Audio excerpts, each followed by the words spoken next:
Aspirants, welcome back to परीक्षा सारथी।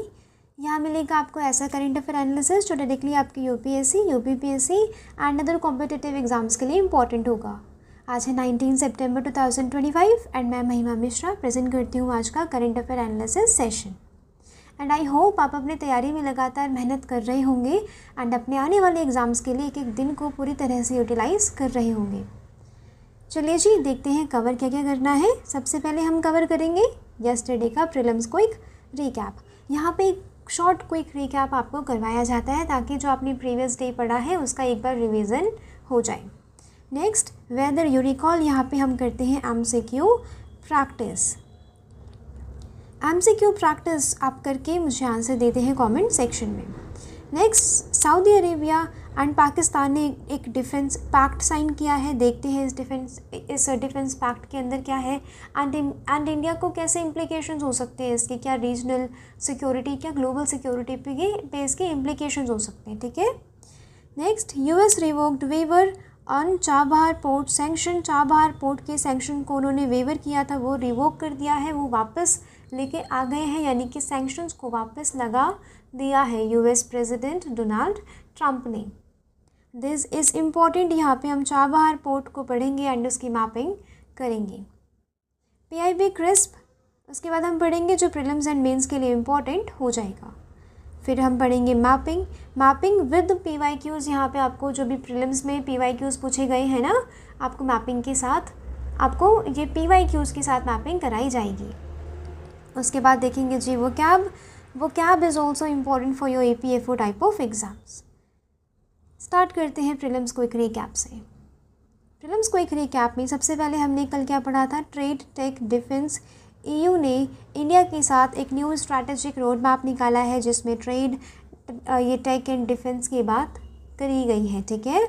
Next, army to set up 19 drones training centre at premier academics. Premier academics जैसे कि Indian military, वो ठीक है, एकेडमिक है, राइट। यहाँ पे क्या होगा, 19 ड्रोन ट्रेनिंग सेंटर्स इस्टेब्लिश किए जाएंगे। नेक्स्ट, मैंने आपको कल एक चींटी के बारे में पढ़ाया था जो 2 डिफरेंट स्पीशीज़ को जन्म देती है। इसका नाम, इसका साइंटिफिक नेम क्या था, मेसोर आइबेरिसिस। नेक्स्ट, अपग्रेडिंग रडार की फुल फॉर्म कल मैंने आपको पढ़ाई थी अच्छे से। अच्छा, मैं एक बार ये बता दूं कि ये चीज़ें एक शॉर्ट क्विक रिकैप है, ये वाली चीज़ें हम कल डिटेल में पढ़ चुके हैं। रडार की full form radio detection and ranging. Basic function क्या होता है, रेडियो ट्रांसमिट इलेक्ट्रोमैग्नेटिक वेव्स को रिसीव करना एंड सेंड करना, ये रेडियो वेव्स पे संचालित किया जाता है।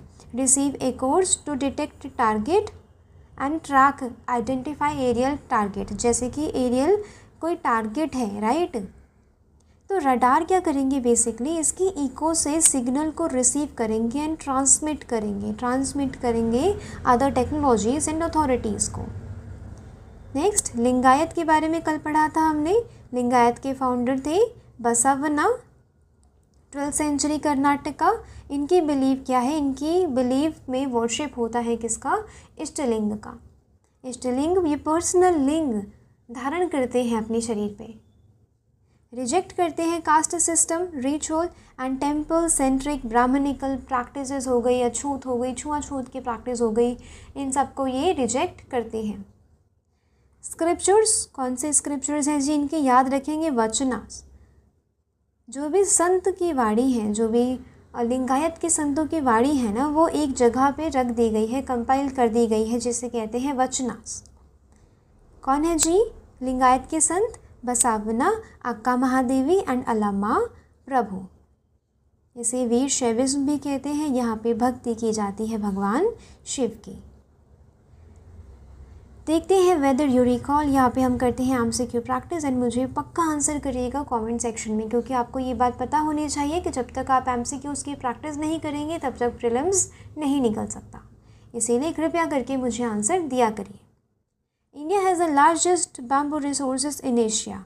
कौन से एरिया में ये कॉन्सेंट्रेटेड है, central India, north east India, western घाट या Indo Gangetic plains. Which scripture is associated with the Lingayat saint, Vedas, Vachanas, Agamas, या फिर प्रबंधास। वेरी इजी, अभी ऊपर मैंने पढ़ाया आपको। आप ईज़िली एलिमिनेट भी कर सकते हैं। आपको पता है इसमें कौन सा ये महाराष्ट्रियन भक्ति से है, कौन सा जैन भक्ति से है, ठीक है, जैन धर्म से है, पता चल जाएगा, ठीक है। आपको बहुत इजी से ये एलिमिनेट हो जाएगा। अभी वीडियो पॉज करके मुझे आंसर करिए। नेक्स्ट, अक्का महादेवी, अल्लामा प्रभु एंड बसावना किससे एसोसिएटेड है? अलवार, नैनार, लिंगायत, वीर शैव या कबीर पंथी, ठीक है, किससे एसोसिएटेड है? Next, the theme of the combined commanders conference of 2025 क्या है? Theme Atmanirbhar defence, year of reforms, transforming for the future, integrated tri services modernisation या फिर मिशन शक्ति भारत। नेक्स्ट क्वेश्चन, आदि कर्मयोगी अभियान इज रिलेटेड टू, आदि पता होना चाहिए आपको, आदि किससे रिलेटेड होता है, ठीक है। Farmers insurance, tribal grass root leadership mission, women empowerment in rural areas या फिर climate resilient agriculture. Next question, which state has the largest bamboo area in the India? हाँ जी, कौन से स्टेट में लार्जेस्ट बैम्बू एरिया है? Assam, MP, Mizoram या Arunachal Pradesh. Next question, the combined commanders conference, yes again 2025 की कहाँ पे हेल्ड हुई है? कृपया करके मुझे आंसर करिए। न्यू दिल्ली, मुंबई, कोलकाता या फिर हैदराबाद, ठीक है। आंसर्स करिएगा ज़रूर से, कमेंट्स में ज़रूर से करिएगा answer. Saudi Arabia and Pakistan seal defence pact, Delhi says Riyadh captain in the loop. यहाँ पे क्या हो रहा है? सऊदी अरेबिया एंड पाकिस्तान, दो कंट्रीज़ के बीच में एक बायलेटरल पैक्ट साइन हुआ है, एक डिफेंस पैक्ट साइन हुआ है, जिसके तहत ये कहा गया है कि एनी एग्रेशन, अगर सऊदी अरेबिया या पाकिस्तान में से किसी पे भी कोई एग्रेशन होता है तो एग्रेशन ऑन बोथ माना जाएगा, ठीक है। कोई अगर लड़ाई करता है तो जैसे कि सऊदी अरेबिया पे अटैक किया गया है तो पाकिस्तान पे अटैक माना जाएगा, या फिर अगर पाकिस्तान पे अटैक किया गया है तो सऊदी अरेबिया पे अटैक माना जाएगा। तो अभी इंडिया ने यहाँ पे क्या क्या स्टेटमेंट दिया है कि हम इसके इम्प्लीकेशंस अभी देखेंगे कि क्या इम्प्लीकेशंस हो रहे हैं इसके national security as well as regional and global stability पे। उसी हिसाब से फिर अपना आगे कदम बढ़ाएंगे। जैसे कि अगर इसका प्रोटेस्ट करना हो या इसकी निंदा करनी हो तो वो भी कर देंगे, बट हमारी regional global security and stability पे हार्म नहीं होना चाहिए, ठीक है। ये चीज़ ध्यान रखनी है। This is important for your, हाँ जी, किस चीज़ के लिए इम्पॉर्टेंट है ये? GS paper 2 as well as interview, ठीक है जी, याद रखेंगे। नेक्स्ट, एंटी ऑस्टेरिटी प्रोटेस्ट चल रहा है in France. A protester hold the labour union flag during the demonstration in Nantes. हाँ जी, कहाँ पे चल रहा है? फ्रांस में नानटेज में। Hundreds of thousands took part in anti austerity protest across France, urging President Emmanuel Macron और PM Sebastian to scrap looming budget cut। यहाँ पे टीचर्स ने एंड फार्मासिस्ट ने प्रोटेस्ट में पार्टिसिपेट किया है। Next important, US to revoke waiver on Chabahar port sanction. अब यहाँ पे क्या है? चाबहार पोर्ट पे जो सैंक्शन लगाए गए थे उसे वेवर कर दिया गया था, उसे माफ़ कर दिया गया था। But again US president Donald Trump ने क्या किया? उस वेवर को रिवोक कर दिया गया है, वेवर हटा दिया गया है, जो सैंक्शंस थे वो लगा दिए गए हैं। Yet another harsh measure by Donald Trump administration. US secretary state Marco Rubio ने अनाउंस किया है कि country was revoking its waiver of the sanction over the Iranian port Chabahar within 10 days, यानी कि 10 दिनों के अंदर अंदर हमने जो माफ़ी दी थी सैंक्शंस में, हम वो हटा देंगे, सैंक्शंस दोबारा से लगा देंगे। Ending a special waiver given to India in 2018। India को 2018 में एक स्पेशल वेवर दिया, क्योंकि आपको पता है US ईरान का क्या रिलेशन रहता है, राइट। तो इंडिया को ना वेवर दिया गया था कि हाँ आपको माफ़ी है अगर आप ईरान के साथ कुछ भी आप इंफ्रास्ट्रक्चरल डेवलपमेंट प्रोजेक्ट आप कंडक्ट करवाना चाहते हैं तो, राइट। अब यहाँ पे एक अनदर हार्श स्टेप लिया गया है जिसके तहत कहा गया है कि वो वेवर्स, वो माफ़ी हटा देंगे। मतलब ये तो लग रहा है कि पिछले जन्म का कोई बदला ले रहे हैं US प्रेसिडेंट इंडिया से अभी, The decision among the number of the other moves by the US to impose maximum pressure on Iran, यहाँ पे क्या रीज़न पॉइंट आउट किया गया है कि हम मैक्सिमम प्रेशर ऑन ईरान हम प्रेशराइज्ड करना चाहते हैं ईरान को, ठीक है, including designating several entities involved in Iran's oil trade will affect India's plan to develop Shahid Beheshti terminal at Chabahar port. India Iran के साथ मिलकर Shahid Beheshti terminal port establish कर रही थी चाबार, ये एक टर्मिनल इस्टेब्लिश कर रही थी चाबार पोर्ट पे।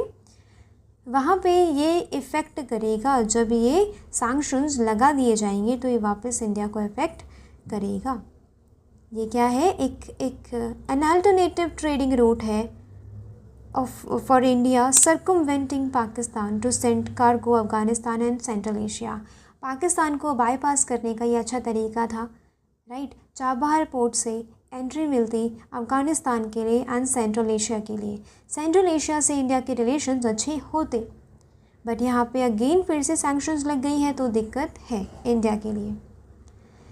चलिए जी देखते हैं चाबहार पोर्ट के बारे में। Chabahar port is Iran's oceanic port nearest to India. It is situated in Sistan and Balochistan province on the Makran coast. It lies in the Gulf of Oman. हाँ जी देखिए यहाँ पे मैपिंग से समझेंगे आप, ठीक है। इंडिया, दिस इज़ इंडिया का गुजरात वाला area and this is Chabahar, ठीक है। चाबहार पोर्ट कहाँ है? Chabahar port gulf of Oman में। इसकी मैपिंग याद रखेंगे, पूछा जा सकता है। अगेन न्यूज़ में है ये, वरना तो 2-3 साल पहले तक न्यूज़ में था ये। Chabahar port has the 2 main port, एक है शाहिद कलंतरी पोर्ट, दूसरा है शाहिद बेहिस्ती पोर्ट। अब ईरान ने ऑफ़र किया था इंडिया को कि डेवलप करे शाहिद बेहिस्ती पोर्ट, जो रिसीव किया गया था, इंडिया के द्वारा एक्सेप्ट किया गया था, राइट। अब जब यहाँ पे सैंक्शंस लग गए हैं तो इंडिया का जो शाहिद बेहिस्ती वाला जो पोर्ट है, जो टर्मिनल पोर्ट है, उसमें दिक्कत आ सकती है उसे इस्टेब्लिश करने में। नेक्स्ट देखेंगे जी पी.आई. बेकरेस। पी.आई. बेकरेस आपको पता है कि मैं ये मेंस एंड इंटरव्यू प्रीलिम्स दोनों के पॉइंट ऑफ व्यू से इम्पोर्टेंट पढ़ाती हूँ। जैसे कि 13th meeting on India UAE high level joint task force on investment, ये कंडक्ट हुई है इंडिया एंड यूएई के बीच में। कहाँ लिखेंगे? GS paper 2। एंड प्रीलिम्स के लिए क्या इंपॉर्टेंट है कि इनके बीच में high level joint task force on investment conduct किया गया है, ठीक है। ऐसे करते हैं cover. 7 natural heritage sites from India added to UNESCO की टेंटेटिव लिस्ट में ऐड किया गया है। 7 natural heritage sites from India, जैसे कि Deccan trap at Panchgani and Mahabaleshwar Maharashtra. ये कोयना वाइल्ड लाइफ सेंचुरी, आपको पता है नेचुरली कितना इंपॉर्टेंट है डक्कन ट्रैप्स हमारे लिए, राइट। तो वहाँ पे ये जो डक्कन ट्रैप है एट पंचगनी एंड महाबलेश्वर महाराष्ट्र में, इसे भी यूनेस्को की वर्ल्ड हेरिटेज साइट में टेंटेटिव लिस्ट में ऐड किया गया है। टेंटेटिव लिस्ट बेसिकली एक नॉमिनेशन होता है, ठीक है। नॉमिनेशन मतलब ये एक ऐसी लिस्ट बनती है जिन्हें यूनेस्को की धरोहर करार किया जा सकता है, यूनेस्को वर्ल्ड हेरिटेज करार किया जा सकता है। तो अभी ये कहाँ है? टेंटेटिव लिस्ट में है। Geological heritage of Saint Mary's island cluster Karnataka में, यहाँ पे बेसोल्टिक रॉक फॉर्मेशन है। मेघालय नेज केव्स मेघालय में, ठीक है। Stunning cave system of Meghalaya particularly the Mawmluh cave, ठीक है। यहाँ पे मेघालय नेज केव्स को भी यूनेस्को की टेंटेटिव लिस्ट में रखा गया है। नेक्स्ट नागा हिल ओफियोलाइट कहाँ पे? नागालैंड में। नेक्स्ट एरामट्टी डिब्बालू ये से रेड सैंड हिल्स भी कहते हैं, याद रखिएगा, ठीक है। प्रीलिम्स में या किसी भी ऑब्जेक्टिव टाइप ऑफ एग्जाम्स में आ सकता है। आंध्र प्रदेश में है, कहाँ पे? एरामट्टी डिब्बालू। यहाँ पे इसे क्या कहते हैं? रेड सैंड हिल्स कहते हैं। कहाँ पे जी? नियर विशाखापट्टनम है। To showcase a unique palaeo climatic and coastal geomorphological, यहाँ पे ये शोकेस करता है। Natural heritage of Tirumala hills Andhra Pradesh, ठीक है। जगह का नाम याद रखेंगे, कौन से स्टेट में है ये भी याद रखेंगे। तिरुमाला हिल्स कहाँ है जी? आंध्र प्रदेश में है। Varkala cliffs is also added to the UNESCO's ये tentative list, is situated in कहाँ पे सिचुएटेड है? Kerala. Next important, the ministry of culture is celebrating Seva Parv. Seva Parv celebrate कर रही है कौन? Ministry of culture. From 17 to 2 October 2025 ये नेशन वाइड फेस्टिवल है of service, creativity and cultural pride. चलिए जी आज देखते हैं मैपिंग। मैपिंग में आज मैपिंग है किसकी? Great lakes of America. यहाँ पे सबसे पहले नाम देखते हैं, lake Superior, lake Michigan, lake Huron and lake Erie Ontario. इसका north south location, east west location कृपया करके याद रखिएगा। फॉर एग्जांपल ये 4 लेक्स के बारे में अगर आया कि lake superior, Michigan, lake Huron and Ontario में से कौन सी ईस्ट वेस्ट है, या फिर lake Huron, Ayre and Ontario में से कौन सी ईस्ट वेस्ट है, याद रखेंगे, ठीक है। कौन सी नॉर्थ साउथ है ये भी याद रखेंगे, इम्पॉर्टेंट है। मैपिंग, हाँ जी, क्वेश्चन बताइए। Which of the following lakes lies entirely in the USA. ये यूपीपीसीएस मेंस 2025 में क्वेश्चन पूछा गया था, ठीक है। अब बताइए, अच्छा ये वाला ना इस बार प्रीलिम्स में आ सकता है, ठीक है। यूपीपीसीएस का आ रहा है ना प्रीलिम्स, उसमें ये वाली चीज़ इंपॉर्टेंट हो जाती है। चलिए जी बताइए, कौन सी लेक है जो एंटायरली कहाँ पे है? एंटायरली सिचुएटेड है यूएस में, कनाडा में नहीं है, ठीक है। सीधे सीधे आपको दिख रहा है कि आप कृपया करके कमेंट करके मुझे आंसर करिएगा। नेक्स्ट देखते हैं वोकैब में आज वर्ड है कैपिटुलेट। कैपिटुलेट मतलब क्या होता है? आत्मसमर्पण करना या फिर सरेंडर करना, गिवन या फिर यील्ड। एंटोनिम्स क्या है इसका? रेजिस्ट करना, मना करना, ठीक है। The patriot had to capitulate the enemy forces. Patriot को क्या है? कैपिटुलेट करना है, एनिमी फोर्सेस को सरेंडर करवाना है। तो आई रियली अप्रिशिएट यू कि आपने वीडियो यहाँ तक देखी है। Thanks for watching till here. Comment करके बताइएगा वीडियो कैसी लगी, एंड जो मैंने क्वेश्चंस पूछे हैं ना उसकी कृपया करके आंसर दीजिएगा, क्योंकि आपको ये बात पता होनी चाहिए कि जब तक आप एमसीक्यूज प्रैक्टिस नहीं करेंगे तब तक मेंस ये प्रीलिम्स नहीं होगा, एंड जब तक आप मेंस की आंसर राइटिंग प्रैक्टिस नहीं करेंगे तब तक आपका मेंस नहीं क्लियर होगा। इसीलिए मैं जितने भी क्वेश्चन पूछूं, एंड मैं यहाँ पे ये भी ऐड करना चाहूँगी कि कृपया करके मेरा टेलीग्राम चैनल भी ज्वाइन करिए। वहाँ पे मैं daily free videos, free PDF and questions provide करवाती हूँ, ठीक है। एमसीक्यूज़ मैं आपको प्रोवाइड करवाती हूँ, क्योंकि मुझे पता है कि प्रीलिम्स जो बच्चे पढ़ रहे हैं अभी, जो बच्चे अभी यूपीपीसीएस का पढ़ रहे हैं, उनके लिए कितने ज़्यादा इम्पॉर्टेंट है प्रैक्टिस करना, ठीक है। तो कृपया करके मेरी मेहनत को रिकॉग्नाइज़ करिए एंड टेलीग्राम चैनल को ज्वाइन करके अपना फ़ायदा उठाइए। शेयर करिएगा वीडियो अगर थोड़ी सी भी वैल्यूएबल लगी हो। मेरा मेन मोटिव, एक सिंगल सोल मोटिव यही रहता है कि मैं आप लोगों की प्रिपरेशन में कुछ अपनी तरफ से वैल्यू एडिशन कर पाऊँ, मैं वो चीज़ बता पाऊँ, सिखा पाऊँ जो मैंने एक्सपीरियंस किया है। एंड सब्सक्राइब करके मुझे सपोर्ट करिएगा। आपका एक क्लिक जो बिल्कुल फ्री ऑफ कॉस्ट है, मेरे लिए बहुत बड़ा मोटिवेशन एंड इंसेंटिव है। इंसेंटिव ऐसा कि मुझे मोटिवेट करता है ये मेरी कंसिस्टेंसी को एनकरेज करने के लिए, मेंटेन करने के लिए। तो thank you so much for watching. अपना ध्यान रखिएगा, सीज़न चेंज हो रहा है, गर्मी से सर्दी आने वाली है, तो कृपया करके अपना ध्यान रखिएगा, ठीक है। तो मिलते हैं कल, तब तक के लिए रखिएगा अपना ध्यान। जय हिंद।